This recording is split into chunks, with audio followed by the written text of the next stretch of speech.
Hello everybody, welcome back to the channel. Thanks for clicking on this video. I don't feel like wasting the time asking for you to like, subscribe, all that. Not today. Let's just get into the sad news. So, I'll just give you a little background of my day. Earlier, innocently, I was scrolling on Twitter, looking for some Dolphins news, and just looking to engage with the community, And then, out of nowhere, boom, Schefter, Rappaport, all the tweets came out.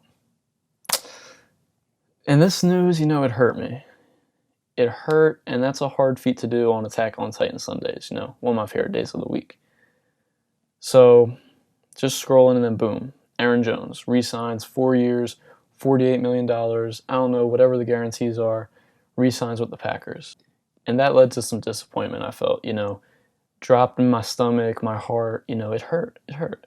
And it's not just as a Dolphins fan hoping, it'd be great to get Aaron Jones that could help Tua, the offense. Gaskins, have him compliment him, kind of use Jones similar to the Packers, and we don't have to give him all the carries and he'll still be really effective. Or even give him more carries and see what happens, That was something that I thought was exciting. I was looking forward to the idea of it. However, that's not what led me to feel the disappointment. And that was as an AJ Dilly owner in Dynasty League. And I had him planned out, my team name, his nickname, everything was going perfect. And then boom, I got this news. We all got this news. So I'm sure there's a lot of people out there feeling how I'm feeling, disappointed. We were hoping, Dillon could be RB1, RB2, and we might have been hoping for a little too much. We might have been overvaluing how he played against the Titans, maybe some of his measurables, even though they're freaking fantastic. But yeah, this was feeling kind of inevitable for me the past couple days, past week. More and more signs were pointing about the Packers wanting to re-sign Aaron Jones, and a lot of people thought they were just blowing smoke. They were just saying it's a safe face, that they were still going to try and re-sign him after not tagging him. But deep down, I was always scared this was going to happen. I'm going to make a move for Dillon, and it's not going to work out. And that's what happened. That's how it is right now. And it was right there. Free agency, a couple days away, legal tampering, all that, where he could sign with the Dolphins or sign with another team with some money, the Jets, I don't know. And, Dillon would be, more valuable. He'd be what people are trading for. Because when you trade for him, you trade for the value, what you're hoping the value to be, You're trading for the upside in most cases. People aren't letting him go real cheap. And, no quad father, no mega quad, no thigh master, no quadzilla, none of it. It's done right now. It's on hold. And, a lot of people, which I don't think is right. I haven't done this. I haven't done this exactly. Also, compare him to Derrick Henry just because of the size and hoping for that, which is crazy. Derrick Henry is his own beast. I'll be first to say that. But now people are saying, he's going to have to go through the Derrick Henry career arc now. Waiting for DeMarco Murray's guarantees to run out, waiting for Aaron Jones' guarantees to run out. Maybe. I mean, that's what we're hoping for. And with that said, the only thing we can do now as owners, we got to hold, regardless of what you paid. In Dynasty, you can't really you shouldn't cut your losses there, I don't think. No one's going to be wanting to overpay. You're not going to trade him for a third, a late second now, I don't think. I don't think people would be doing that. I think you'd rather hold for the potential you're already hoping for and just hope that comes down a few years later. And I mean, maybe you're holding, forget about him, and then boom. So that's the choice. That's the only choice you really have right now. And like I'm saying, if you're me, if you're in this situation where you have him, what you're going to be hoping for right now is that he can have a similar output to Jamal Williams. And going backwards from last season, he finished as running back 38, 32, 44, and 31 in PPR leagues. And that's a guy you can plug in on bye weeks, but you can't really rely on him. You don't want him to be your, running back 2, your flex, but if you have a good enough team around you, maybe. And I don't think Dillon's going to get used that much necessarily. I hope he'll get a lot of carries. I hope the Packers will keep using Aaron Jones in a limited role. And,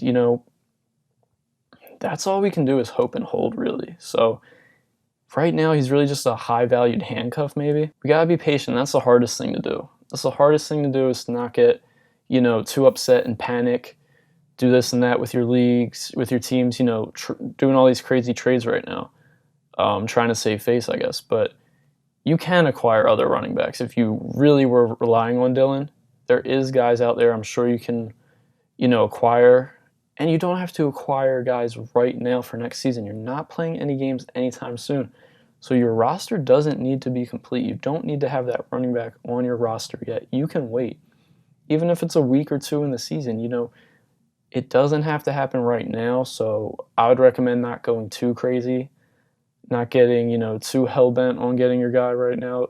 Not your guy, but getting a running back to fill the role. And hopefully you weren't relying on Dillon too much. My team, I was hoping I could, but I have Austin Eckler, I have J.K. Dobbins, and I have Kareem Hunt. I have Damian Harris, who I'm hoping to rely on him in a similar fashion. I was hoping to rely on Dillon, which is to plug him in when needed to, if there's an injury, bye week, whatever. So I wasn't in a position, thankfully, where I needed him to hit this season, where I needed it to happen, but it would have been great. I would have had more flexibility on my roster, more players to trade, I was looking to trade Kareem Hunt recently, and now with this news coming out, I think it might be best to stick with him. So reevaluate your team. You might have a little less flexibility like me, but hopefully you didn't rely on him too much.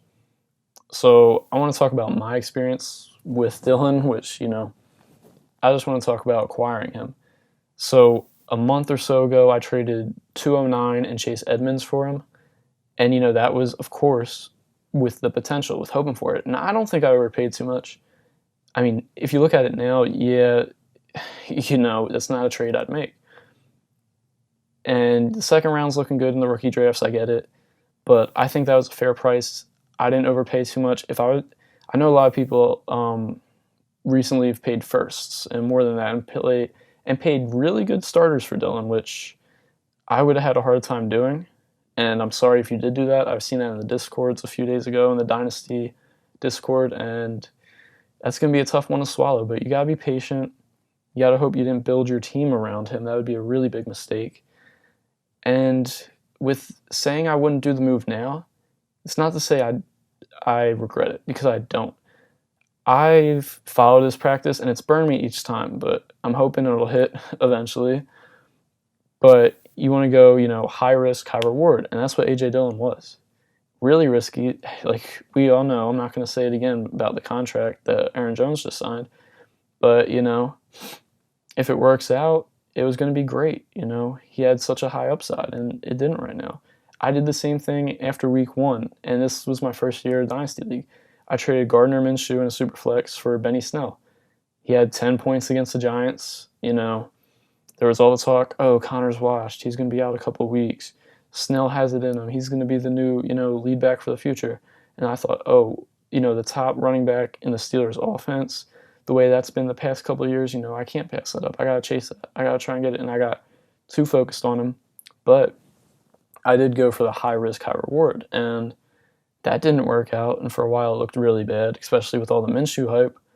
Now it's looking a little better, Still not a good trade, especially in Superflex. Minshew would have been really valuable to me with Dak getting hurt last season. But, yeah, I think that's what you got to do. If you really believe in the high risk, high reward, you just swallow the pill, say, all right, I'm just going to hold him, hopefully in a few seasons. Hopefully he has that output where I can plug him in sometimes. And, yeah, I mean, there's nothing wrong with following that high risk, high reward. The same thing with Jalen Hurts right now, So I just want to let everybody out there, if you're an AJ Dillon owner, like me, if you just trade for him, I feel for you. I'm here for you. I understand the pain, but we got to hold and get through this one together. So thanks for watching, and I'll see you in the next one.